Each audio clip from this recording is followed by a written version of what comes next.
దేవుని యొక్క వాక్యంలో మనం రెండు శ్రేష్టమైన వచనాలు చదువుకుంటాం జరిగింది. నేటి యొక్క వాక్య భాగం మొదటి పేతురు. ఈ పత్రిక యేసు ప్రభువారి యొక్క శిష్యుడు, లేకపోతే 12 మంది శిష్యులు ఉన్నారు. అయితే వారిలో అతి సమీపంగా ఉన్న 2-3 ఉన్నారు. వారిలో ఒకడైన పేతురు, ఆయన రాసిన ఈ ఉత్తరాల్లోంచి ఒక మాట మనం తీసుకుంటున్నాం. ఇది శ్రేష్టమైన మాట. ఎందుకు అని చెప్పి ఆలోచన చేస్తే నిజంగా ఈ మాటలో కొన్ని విషయాలు మనం ఆలోచన చేద్దాం. ఎందుకు ఈ మాట అతి శ్రేష్టమైందో, మరి కుటుంబ సంబంధమైన జీవితం విషయమై ఈ మాట మనకి we are celebrating family festival. And ఇందాక వరకు ఆరాధనలో కూడా చక్కటి మాటలు, కుటుంబ పరంగా దేవుడు మనమందరము ఆయన ఆరాధించాలని చెప్పి కోరుకునే దేవుడుగా ఉన్నాడు. అయితే ఆ కుటుంబం అంతటిని మరి ఆయన ఆరాధించక ముందు ఒక అనుభవంలోనికి తీసుకెళ్లే దేవుడుగా ఉంటాడు. అయితే ఆ అనుభవం ఏంటి అనేది ఒకవేళ మనం ఆలోచన చేస్తే ఈ 2వ అధ్యాయం 9వ వచనంలోంచి ఈ మాట మళ్ళీ ఒకసారి చదువుకుందాం.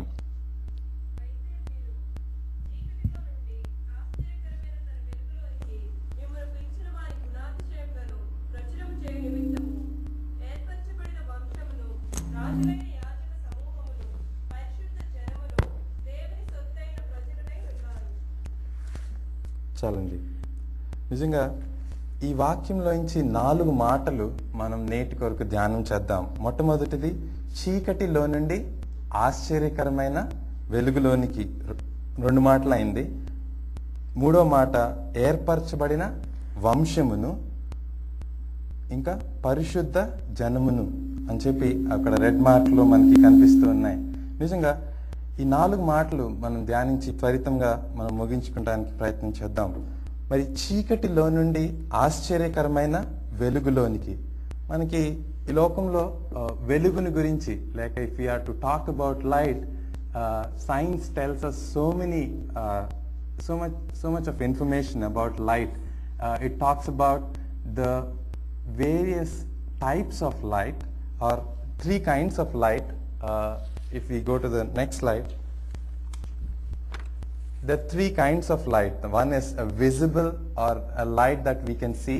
The other one is an infrared rays, where we can just feel, we cannot see all parts of life. And the third one is ultraviolet rays, where you only can get the effects of it, but you cannot see and feel it even. Like infrared rays ante appudu infrared rays tho you see that as you focus on something, that particular object on which that infrared rays fall upon, a focus చేసిన object burn అయిపోతుంది. After a while it gets heated and it gets burnt away. అయితే ultraviolet race అని చెప్పానంటే మనం ozone పొర గురించి వింటూనే ఉంటాం సైన్స్లో. The ozone layer is depleted, and then the ultraviolet rays are coming, and which is all the cause for skin cancer and all the other things. So we see the different kinds of light here, and just keeping these in mind, we also let's see what are the different sources of light. Of course, we all can name many sources of light. Probably the first thing that comes is sun, right? Astronomical objects. We also know about some other sources of light, like ఇండియాలో బాగా మనం గమనిస్తే రాత్రిపూట వెలిగే పురుగులు ఉంటాయి కదండి. రాత్రిపూట వెలుతురు ఇచ్చే పురుగులు ఉంటాయి. That's are bioluminescence. అంటే biologically they can produce light upon by themselves. Like ఈ చిన్నపిల్లలు ఉన్నప్పుడు ఎంతో దిల్ రన్ ఆఫ్టర్ దెమ్ అసలు to catch them and to touch them అన్న. నిజంగా there are so many sources of light. అలాగే కెమికల్ గా కంబషన్ బేస్డ్ క్యాండిల్ వెలుగుతూ ఉంటుంది, and then fire or when కొన్ని కట్టెలు వెలిగించినప్పుడు, ఇంకా చాలా చెప్పుకుంటే వెళ్ళొచ్చు. ఎలక్ట్రిక్ బల్బ్ గురించి మాట్లాడుకోవచ్చు. All these are different sources of light. అయితే ఇక్కడ there is another source of light that science can't even come close to understand about it, which Bible very clearly talks about. And this source of light and the effect of it is what we are trying to understand today. And if we go to the next slide, we also read another verse when ఇంకొక వచనం కూడా మనం చదువుకున్నాం. యోహాన్ సువార్తలో 8వ అధ్యాయం 12వ వచనంలో యేసు ప్రభువారు ఆయన సశరీరుడిగా ఈ భూలోకంలో ఉన్నప్పుడు చెప్పిన మాట ఇది. 8:12 వచనం. ఇక్కడ Jesus says, I am the light of the world. నిజంగా science doesn't get to track this one. He is the source of light too. And to understand what kind of source of light is he అని చెప్పి ఆలోచించేస్తే, in that very same verse we see that he is the source of light of life అంట. నిజంగా ఆయన జీవపు వెలుగు అని చెప్పి ఒక మాట మనం చదువుతున్నాం. నేను లోకమునకు వెలుగును, నన్ను వెంబడించు వారు చీకటిలో నడవక జీవపు వెలుగు కలిగి యుండురని వారితో చెప్పాను. He is the source of light for life. ఆయన జీవపు వెలుగు అని చెప్పి మనం ఒక మాట జ్ఞాపకం పెట్టుకోవచ్చు. అయితే ఆయన ఈ మాట చెప్పకముందు ఒక జరిగిన సందర్భం లేకపోతే జరిగిన ఒక ఇన్సిడెంట్ ఒకవేళ మనం పరిశీలిస్తే, ఆ జీవపు వెలుగు అని ఆయన చెప్పటానికి గల కారణం ఏంటో మనకి బహు స్పష్టంగా అర్థమవుతుంది. మనకి క్లుప్తంగా బైబిల్ ఎరిగిన వారైతే దానికి ముందు జరిగిన 8వ అధ్యాయం యోహాను సువార్త 3వ వచనం నుంచి 11వ వచనంలో ఒక చిన్న సందర్భం జరిగింది. అక్కడ ఏంటంటే యేసు ప్రభువారు సశరీరుడిగా భూలోకంలో ఉన్నప్పుడు ఆయన యొద్దకు ఒక వ్యభిచారంలో పట్టబడిన ఒక స్త్రీ తీసుకుని రాబడిందంట. నిజంగా ఆ దినాల్లో యూదుల మధ్య ఉన్న ఈ the law which the Jews had, what the law says is, whenever there is someone, either man or woman, caught in adultery, they are to be stoned to death. That is what the law clearly says. అయితే ఇలా ఈ స్త్రీ ఈ వ్యభిచార కార్యంలో పట్టబడి ఆమె యేసు ప్రభు వారి దగ్గరికి తీసుకుని రాబడింది. నిజంగా ఆ పట్టుకున్న వారు శాస్త్రులు, పరిసయ్యులు అను వారు ఆ దినాల్లో యూదా మత ప్రవిష్టులుగా మరి యేసు ప్రభువారిని ఆయన యొక్క జ్ఞానమునకు, ఆయన యొక్క మాటలకు వారు ఆశ్చర్యపోయి మరి ఆయన్ని ఏ రకంగా అయినా ట్రాప్ చేయాలి అన్నట్టుగా they want to bring this woman and let him use the law. So that వారికి ఇవ్వబడిన లా ఆర్ రూల్ ఏం చెప్తుంది అని అంటే, that woman has to be stone to death అని చెప్పి చెప్తుంది. అయితే the law condemns each and every one of us for that matter.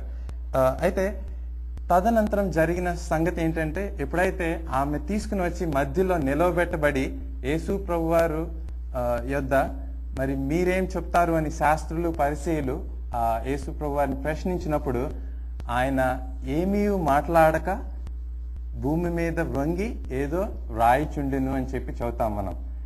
He was silent and he was writing something upon the ground. అయితే తదనంతరం మరీ ఎక్కువగా వారు గుచ్చి అడుగుతున్నప్పుడు యేసు ప్రభు వారు చెప్పిన మాట ఏంటంటే, మీలో పాపం లేనివాడు మొట్టమొదట ఆమె మీద రాయి వేయవచ్చునని వారితో చెప్పాను అని చెప్పి చదువుతాం. నిజంగా ఇక్కడ ఇద్దరు గుంపుల్ని లేకపోతే ఇద్దరు వ్యక్తుల్ని మనం ఆలోచన చేయొచ్చు. మొట్టమొదటిది ఆ పాపాత్మురాలైన స్త్రీ యొక్క చరిత్ర, అలాగే ఆమె మీద దోషారోపణ చేయటానికి వచ్చిన ఈ యూదా మత ప్రవిష్టులు అని చెప్పి ఈ ఇద్దరిని గురించి మనం ఒకవేళ ఆలోచన చేస్తే, యేసు ప్రభువారు ఆయన చెప్పిన మాటను బట్టి నేను లోకంనకు వెలుగును అని చెప్పి చెప్పారు. అయితే నిజంగా when anything comes before the source of light, the things that are in that object are clearly revealed. నిజంగా ఆమె ఆ పాపాత్మురాలైన స్త్రీ యేసు ప్రభు వారి దగ్గరికి తీసుకుని వచ్చి ఆమె మధ్యలో నిలబెట్టబడినట్టు మనం చూస్తున్నాం. నిజంగా some times we come under the spot light. చాలాసార్లు మనం ఒకవేళ మన ప్రాజెక్ట్ మీటింగ్స్లో కానీ, if we think about some director suddenly he brings up and says, what's the status on so and so issue, what are you working on అని చెప్పి there comes a focus light upon you. Everybody is looking at you and you are the one to answer.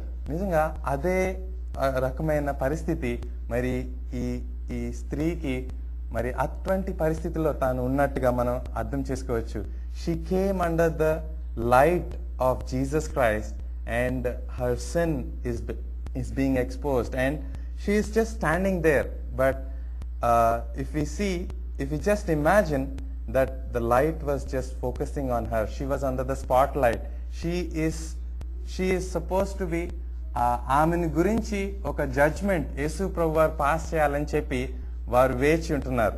అయితే ఇటువంటి పరిస్థితిలో యేసు ప్రభు వారు ఆయన ఇచ్చిన సమాధానం మనం ఒకవేళ పరిశీలన చేస్తే, మీలో పాపం లేనివాడు మొట్టమొదట ఆమె మీద రాయి వేయవచ్చునని వారితో చెప్పాను.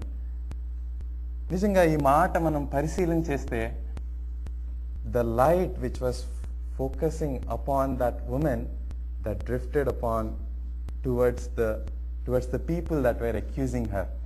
Truly, if we look into God's word, all have sinned and have fallen short of the glory of God అని చెప్పి ఇందాక మనం చదువుకున్నాం.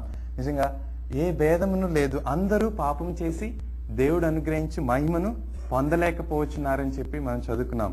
అయితే నిజంగా మరి ఏ గుంపు అయితే మరి ఆ స్త్రీ యొక్క పాప స్థితిని బయలుపరిచి ఆమెను హింసించడానికి రాళ్ళు రివి చంపడానికి సిద్ధపడుతున్నారో వాళ్ళ మీదకి ఆ ఫోకస్ లైట్ వచ్చినప్పుడు మరి వారు చేసిన కార్యం అనేది మనం పరిశీలన చేస్తే 9వ వచనం, అదే అధ్యాయం యోహాను సువార్త 8వ అధ్యాయం 9వ వచనం, వారు ఆ మాట విని పెద్దవారు మొదలుకొని చిన్నవారి వరకు ఒకని వెంట ఒకడు బయటికి వెళ్ళిరి అని చెప్పి చదువుతాం.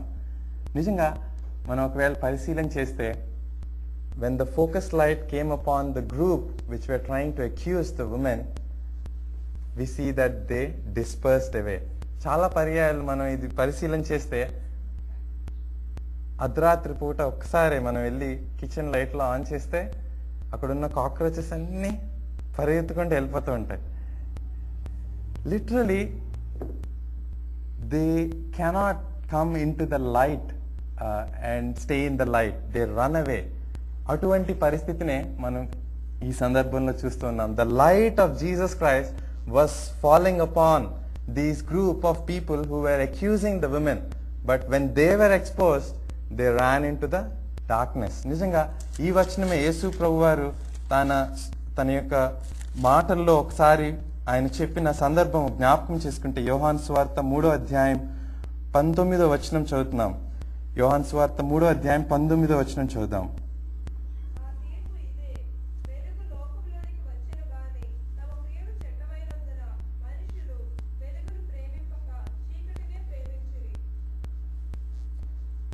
ఇరవై వచనం,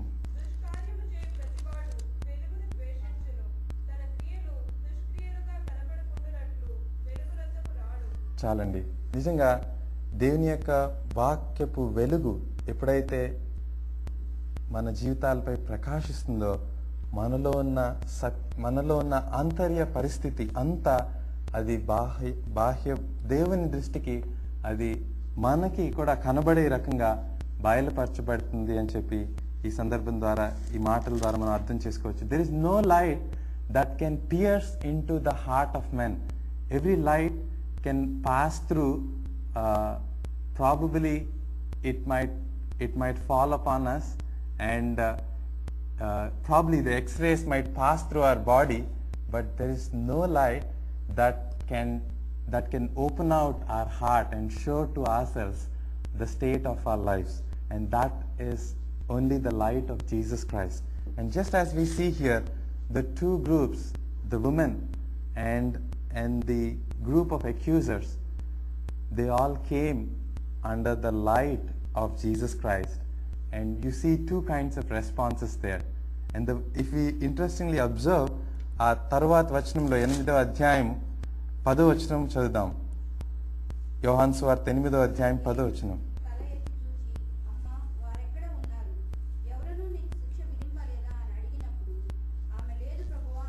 చాలండి. నిజంగా వారు ఎక్కడోనున్నారు అని చెప్పి యేసు ప్రభువు వారు అడిగినప్పుడు మరి ఎవరు నీకు శిక్ష విధింపలేదా అని అడిగినప్పుడు ఆమె లేదు ప్రభువా అని చెప్పి చదివాను. అయితే ఆ పైన వచనంలో కింది భాగం మనం పరిశీలన చేస్తే ఆ స్త్రీ మధ్యను నిలువబడి ఉండెను అని చెప్పి చదువుతున్నాం.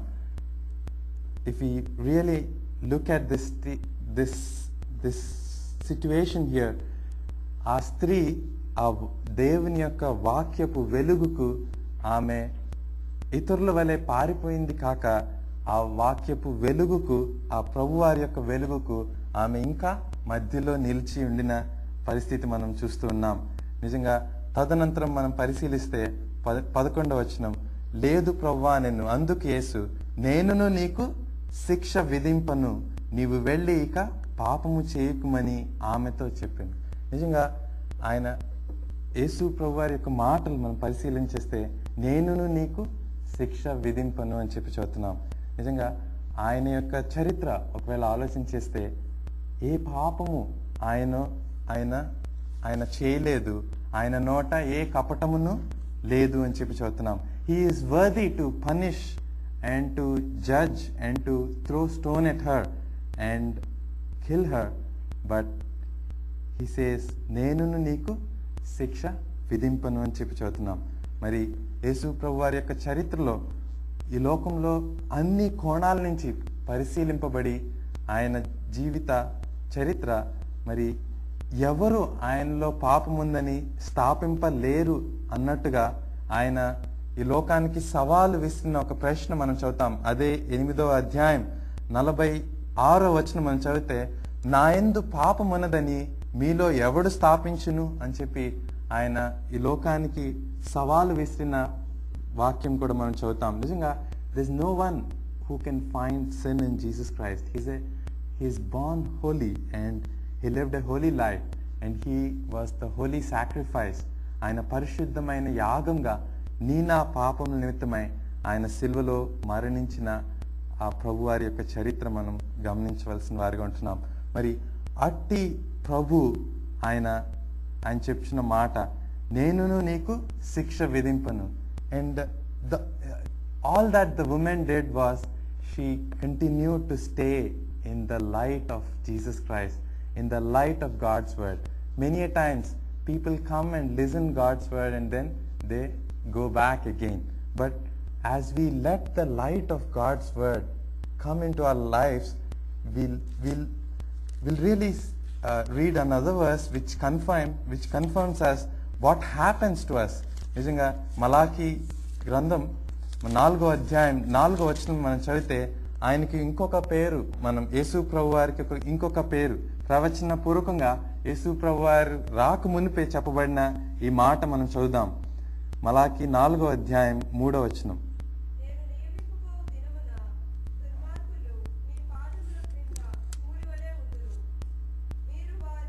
2వ వచనం దయచేసి క్షమించండి. 2వ వచనం.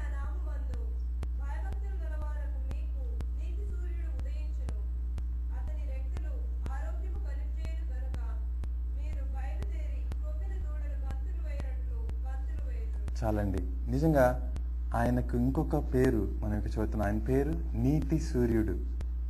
The sun cannot give the light of life and the moon cannot give the light of life. They might only give us just the light, but the only person who can give the light of life is Lord Jesus Christ. అతని రెక్కల ఆరోగ్యం కలుగచేయును గనుక మీరు బయలుదేరి క్రొవ్విన దూడలు గంతులు వేయినట్లు గంతులు వేయుదురు అని చెప్పి చదువుతున్నాం. నిజంగా when we come under the light of Lord Jesus Christ, there is healing under his wings. ఆయన రెక్కల క్రింద ఆరోగ్యం ఉంటుంది. మరి మన పాప జీవితం, మన శాప జీవితం సమస్తము అది స్వస్థపరచబడి నూతన సృష్టిగా మనం మార్చబడే కార్యం దేవుని యొక్క ఆ ప్రభు వారి యొక్క వాక్యపు వెలుగులో అది దాచి ఉంచబడిందని చెప్పి నేడు మనం గమనించవలసిన వారిగా ఉంటున్నాం. కనుక మనం ఆలోచన చేయించిన సత్యం ఏంటి అని అంటే, చీకటిలో నుండి ఆశ్చర్యకరమైన తన వెలుగులోనికి మిమ్మల్ని పిలిచిన వాణి గుణాతిశయములను ప్రచురం చేయ నిమిత్తం అని చెప్పి చదువుతున్నాం. చీకటిలో నుండి ఆశ్చర్యకరమైన వెలుగు. అందుకనే ఈ వెలుగును గురించి it is a light, marvellous light అని చెప్పి మనం చూస్తున్నాం. ఆశ్చర్యకరమైన వెలుగు. ఇది సామాన్యమైన వెలుగు కాదు, కానీ ఆ ప్రభు వారి యొక్క వాక్యంలో, ఆ వాక్య సత్యాల్లో there is a marvelous light that can heal us, that can forgive us, and that can make us a new creation in him. నిజంగా ఈ మాటలు, ఇంకొక 2 మాటలు మనం గమనించి మనం ముగించుకుందాం. మనం గమనిస్తూ ఉన్న this is a saying, this is a interesting saying, exposure to sun will prevent you from burning. నిజంగా అనేక పర్యాయాలు మనం ఎండకు ఒకవేళ ఎండితే మనం మరి కాలిపోతామని చెప్పి లేక ఆయా రీతిలుగా బాధపడే పరిస్థితులు ఉంటూ ఉంటాయి. అయితే మరి యేసు ప్రభు వారి యొక్క ఆయన యొక్క వెలుగుకు మనం, if you are exposed to Lord Jesus Christ who is the son of God, it will prevent us from burning.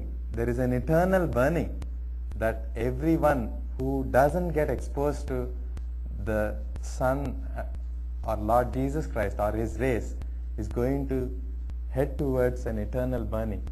నిజంగా ఆ రీతిగా మనల్ని ఈ లోకానికి వెలుగుగా, ye are the light of the world అని చెప్పి దేవుడు మనల్ని ఒక వెలుగుగా తీర్చిదిద్దే దేవుడిగా ఉంటున్నారు. మరి మనం గమనించిన 2 మాటలు, చీకటిలో నుండి ఆశ్చర్యకరమైన వెలుగులోనికి మనం పిలువబడ్డాం.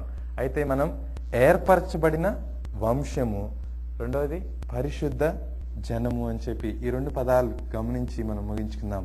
నిజంగా ఏర్పరచబడిన వంశము, నిజంగా ఈ లోకంలో ఏర్పరచబడే విషయంలో మనం ఒకవేళ ఆలోచన చేస్తే, there are many who wants to be chosen for many things. Like if you go to a visa officer, you want to be the person selected for getting the visa to come over here. But unfortunately, not all are able to come over here. There are only few who are able to come over here. We are chosen in being able to come over here from various places in our country where we were born.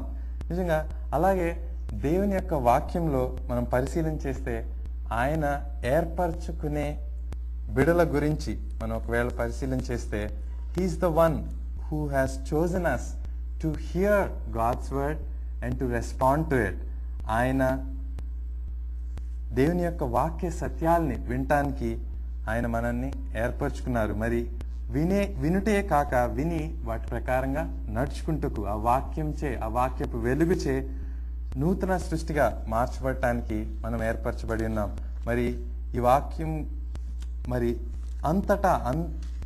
అంతటా ఈ సువార్త ప్రకటింపబడుతుందని చెప్పి దేవుని యొక్క వాక్యంలో ఉన్న, మరి ఇది ఇరుకు ద్వారం అని కూడా దేవుని యొక్క వాక్యంలో మనం చదువుతాం. మత్తయి సువార్త 7వ అధ్యాయంలో మనం పరిశీలన చేస్తే, this is a narrow path.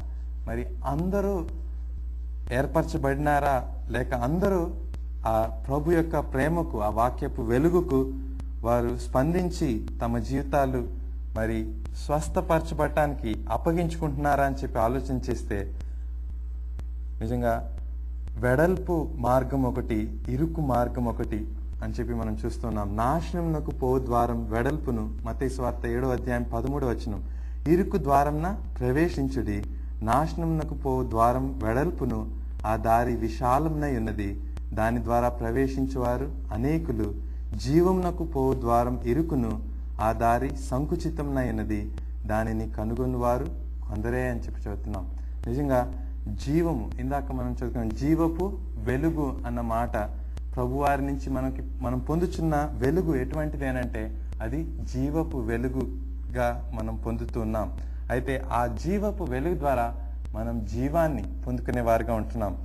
అయితే జీవంలో మనం పాలిభాగస్తులు కావటానికి ఇరుకు ద్వారంన ప్రవేశించవలసిన అవసరం ఉంది. లోకంలో మరి అనేకులు ఈ మార్గంన ప్రవేశించడానికి ఇష్టపడట్లేదు. మరి అందు నిమిత్తమై God says, I have chosen you అని చెప్పి, ఏర్పరచబడిన వంశము అని చెప్పి మనం చదువుతున్నాం.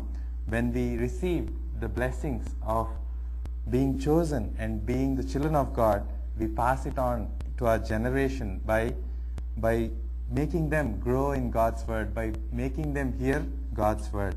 నిజంగా ఆ రకంగా ఇందాక మరి శ్రీనివాస్ గారు తన సాక్ష్యంలో పంచుకున్నట్లు ఏ రకంగా తల్లిదండ్రులు మరి రక్షణ భాగ్యం పొంది మరి వారి బిడలను దేవుని వాక్యం వినటానికి వారును స్పందించి రక్షింపబడటానికి దేవుడు వారి జీవితాల్లో చేశారు. ఆ రకంగా he's a God who establishes us, who chooses not only us but also our generation.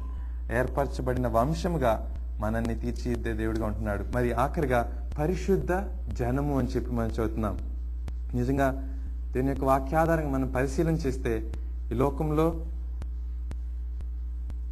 అందరూ మరి పాపం చేసి దేవుడు అనుగ్రహించు మహిమను పొందలేకపోతున్నారు అని చెప్పి మనం చదువుతున్నాం. మరి ఆ పాపము ఆ శాపము వాటన్నిటి నుంచి పరిశుద్ధపరిచే కార్యము కూడా ఆ ప్రభువారే చేసేవారుగా ఉంటున్నారు. ఆయన తన పరిశుద్ధ రక్తాన్ని మనందరి నిమిత్తమై, నా నిమిత్తమై, మీ నిమిత్తమై, ప్రతి ఒక్కరి నిమిత్తమై ఆయన చిందించి అందులో మనల్ని కడిగి మన ప్రతి దోషమును ఆయన రక్తంచే కడగబడి శుద్ధి చేయబడి పరిశుద్ధమైన జనంగా మనం నిజంగా ఇంగ్లీష్లో ఈ పదాన్ని మనం పరిశీలిస్తే it is written as peculiar people. It is not written as holy people but peculiar people అని చెప్పి గమనిస్తాం. మరి ఏంటి పెక్యూలియారిటీ అని చెప్పి ఆలోచించేస్తే we are separated from the world and we are his on to eternity. There is a peculiarity. We live like every other person upon this earth and we face problems like every other person upon this earth. But the peculiarity is we have a God in us who is greater than this world and with whom we are victors in him. Nijanga, the peculiarity is there's a great joy. Outwardly you don't see any difference much, but there is a great joy. Indaka సాక్ష్యంలో పంచుకోబడినట్లు చెప్పన సఖ్యమును మహిమాయుక్తమైన ఆనందం అని చెప్పి అది అనుభవపూర్వకంగా తెలుసుకున్నట్లేనే ఉంది, కానీ అది చెప్పేది కాదు అన్నట్టుగా మరి వీఆర్ పెక్యూలియర్ పీపుల్ అన్నట్టు దేవుడు ప్రత్యేకింపబడిన పరిశుద్ధమైన జనాంగంగా ఆయన తీర్చిదిద్దడానికి మనల్ని ఏర్పరచుకొని ఉంటున్నారు. మరి ఆ రీతిగా మరి మనలో ప్రతి ఒక్కరూ దేవుని యొక్క వాక్యపు వెలుగుచే మనం దర్శింపబడుచు ఉండగా దేవుని యొక్క వాక్యపు వెలుగులో మనం నిలిచి ఉన్నట్లయితే మనలో ఉన్న బలహీనతలు మరి అది ఎటువంటి పాపం అవనివ్వండి, అది ఎటువంటి దేవునికి అయిష్టమైంది కానివ్వండి, మరి నీతి సూర్యుడు ఆయన రెక్కల క్రింద ఆరోగ్యం మరి స్వస్థత మనం పొందుకున్న వారమై నిజంగా పరిశుద్ధమైన జనంగా ఏర్పరచబడిన ఒక యాజక సమూహంగా దేవుడు మనల్ని తీర్చిదిద్దే వాడిగా ఉంటూ ఉన్నారు. మరి అట్టి దేవుని బిడలుగా దేవుని సొత్తైన ప్రజలు అని చెప్పి కూడా మనం చదువుతున్నాం.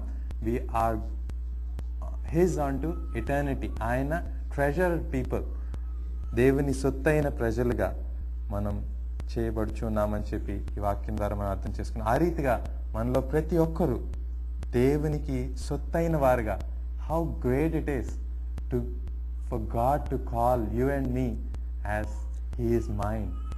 ఈయన నావాడు, ఈమె నా స్వంతం అని చెప్పి దేవుడు నా జీవితం పట్ల ఆయన చెప్పుట ఎంత ధన్యకరమైన అనుభవం. ఈ లోకంలో even if the president doesn't come and say that I know him or I'm related to him, that's fine. But when the God of universe, when he comes down and says he is mine and she is mine, నా స్వంతం అని చెప్పినప్పుడు నిజంగా లోకంలో అంతకు మించిన ధన్యత మరొకటి లేదు అని చెప్పి ఈ సాయంకాల సమయం మనం జ్ఞాపకం చేయబడుచున్నాం. కనుక ఈ మాటలు దేవుడు మన వినికిడిలో ఆశీర్వదించును గాక.